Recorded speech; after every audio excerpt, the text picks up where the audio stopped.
Chevella bus ప్రమాద దుర్ఘటన మాత్రం మృతుల కుటుంబాలకైతే మానని గాయాన్నే అందించింది, తీరని శోకాన్నే మిగిల్చింది. ప్రభుత్వం మృతుల కుటుంబాలకు ఆర్థిక భరోసానివ్వడానికి, కొంత బాధ్యతగా నిలవడానికి మాత్రం ఎక్స్గ్రేషియా ప్రకటించింది. మృతుల కుటుంబాలకు మృతి చెందిన వారికి 5 లక్షల రూపాయల చొప్పున ప్రభుత్వం తరపున, మరో 2 లక్షల రూపాయలు ఆర్టీసీ సంస్థ తరపున, మొత్తంగా ఒక్కొక్కరికి 7 లక్షల రూపాయల చొప్పున అందిస్తామంటూ ప్రభుత్వం ఇదివరకే ప్రకటించింది. మొత్తంగా ఎల్లయ్య కుటుంబానికి 21 లక్షల రూపాయల చెక్కులను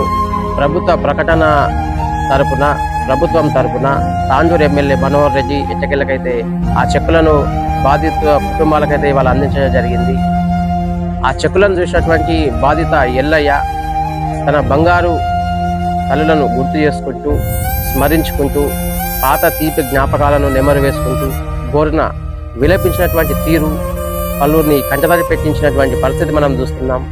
తాను బతుకున్న నాళ్ళు తన 2వ కూతురు ప్రతి నెల 60,000 రూపాయలు తనకు పంపించేదని, ఇప్పుడు వస్తున్నటువంటి ఈ డబ్బులు మా ముగ్గురు బంగారు తల్లుల తరపున ఇదే చివరి జీతమా, మా ముగ్గురు కన్న బిడ్డలు, మా బంగారు తల్లులు మాకు 21 లక్షల రూపాయల చివరి జీతం పంపించారా పటేలా అంటూ గుంజల అవసరం రోధిస్తున్న తీరుతో ఏకంగా తాండూరు ఎమ్మెల్యే మనోహర్ రెడ్డి సైతం కంటతడి పెట్టడంతో పాటు అక్కడ ఉన్నటువంటి వారంతా కూడా అన్నిటి పర్యంతమవుతున్న పరిస్థితులు మనం చూస్తున్నాం.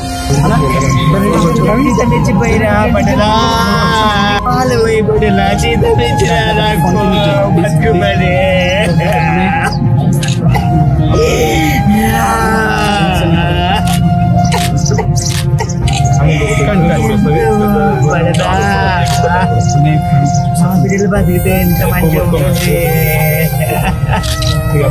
ఏం చేస్తాం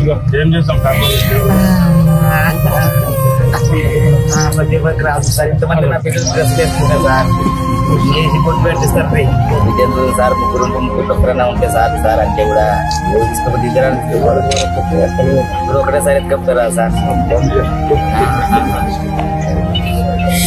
విద్యను జీతం తెచ్చుకోవాలి. ఇది జీతం కాదు కానీ ఏదో ఆర్థిక నేను ఒకరోజు కాలం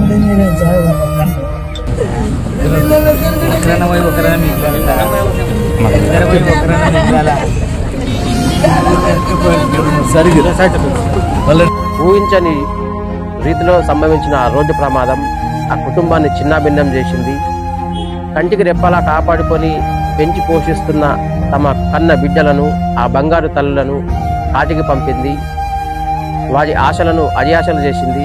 ఎన్నో కళలతో, మరెన్నో ఉన్నత ఆశయాలతో హైదరాబాద్కు వెళ్ళి ఒకరు జాబ్ చేస్తూ చదువుకుంటుండగా మరో 2 బంగారు తల్లులైతే కోటి ఉమెన్స్ కాలేజీలో చదువుకుంటూ తమ బంగారు భవిష్యత్తుకు బాటలు వేద్దామని కలలు కన్నా వారి కళలు కాస్త అర్ధాంతరంగా ఆగిపోవడం, ఆ కళలు కాస్త చెదిరిపోయినటువంటి నేపథ్యంలో ఏకంగా వారి జీవితాలే అర్ధాంతరంగా ముగిసిపోయినటువంటి పరిణామక్రమంలో ఎల్లయ్య కుటుంబం శోక సంద్రంలో మునిగిపోయింది. ఎల్లయ్య దంపతుల రోదన తీరు పలువురిని కంటతడి పెట్టిస్తుంది.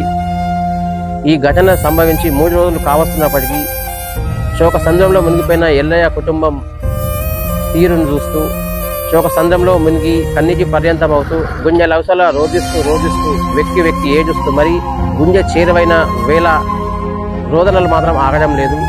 వారి శోక సంద్రంలో మునిగిపోయినటువంటి నేపథ్యంలో వారందరినీ ఓదార్చడం ఎవరి తరము కావడం లేదు. కంటికి రెప్పలా కాపాడుకున్న కన్న బిడ్డలు రెప్పపాటులో కన్ను మూసి తెరిచేలోపే కానరాని లోకాలకు వెళ్ళి కన్నుచూపు మేరల్లో కనిపించకుండా పోయినటువంటి నేపథ్యంలో ఆ బాధిత కుటుంబీకులు, ఆ తల్లిదండ్రుల రోదన, వేదన, ఆ ఆక్రందనలు, మరి ఆ వేదనలు అంతా ఇంత కాదని చెప్పాలి. కారణం ఏదైనా కూడా జరగడానికి ఘోరం జరిగిపోయింది. ప్రభుత్వం తరఫున ఎక్స్గ్రేషియా ఇవాళ ఎమ్మెల్యే దగ్గర నుంచి మరీ అందించే ప్రయత్నం చేశారు. చనిపోయిన వారిని ఎలాగో తీసుకురాలేం కాబట్టి ప్రభుత్వం తరఫున ఆ కుటుంబానికి కొంత ఆర్థిక భరోసానివ్వడంతో పాటు బాసగా నిలిచే చిన్న ప్రయత్నమైన కూడా ఎమ్మెల్యే చెప్పిన తీరు పలువురిని ఆకట్టుకుంది. అదే సందర్భంలో ఎల్లయ్య కుటుంబానికి ప్రభుత్వం తరఫున అన్ని విధాలా ఆదుకుంటామని కూడా ఒక ప్రకటన చేసినటువంటి పరిణామ క్రమంలో 3 బంగారు తల్లులను పోగొట్టుకొని కంటికి రెప్పాలా కాపాడుకున్న తన కన్న కూతుళ్లను పోగొట్టుకున్న ఆ ఫ్యామిలీ మాత్రం విషన్న వదనంతో బరువెక్కిన గుండెతో హృదయం ద్రవించేలా రోధిస్తున్నటువంటి ఆ తీరుతో పలువురు స్థానికులైతే కంటదడి పెడుతూ వారి దగ్గర నుంచి పక్కకు వెళ్ళాలంటేనే ఎవరు సాహసం చేయడం లేదంటే ఆ కుటుంబం ఎంత శోక సందంలో మునిగిపోయిందో మనకు అర్థమవుతుంది. కళ్ళ ముందు కలియ తిరిగినటువంటి కన్న కూతుర్లే ఎంతో ప్రేమగా ఇష్టంగా చూసుకొని కంటికి రెప్పలా కాపాడుకున్న తమ కన్న కూతుర్లు కనుచూపు మేరల్లో కారాలని లోకాలకు వెళ్ళిపోయినటువంటి నేపథ్యంలో ఆ తల్లిదండ్రుల రోదనలు మిన్నంటుతున్నాయి. వారి వేదనలు వెతనలు ఎప్పుడు తీరుతాయో ఎవరికి తెలియదు. వారిని ఓదార్చడం ఎవరి తరము సైతం కావడం లేదు. కంటికి రెప్పలా కాపాడుకున్న తన కన్న కూతుర్లే ఇవాళ కానరాని లోకాలకు వెళ్ళినటువంటి నేపథ్యంలో కలిసి రాని కాలం ఆ కుటుంబానికి గుండెలవసల రోధిస్తున్న ఎల్లయ్య కుటుంబానికి ఎలాంటి సమాధానం చెప్పబోతుందో కాలమే నిర్ణయించాలి. Over to story.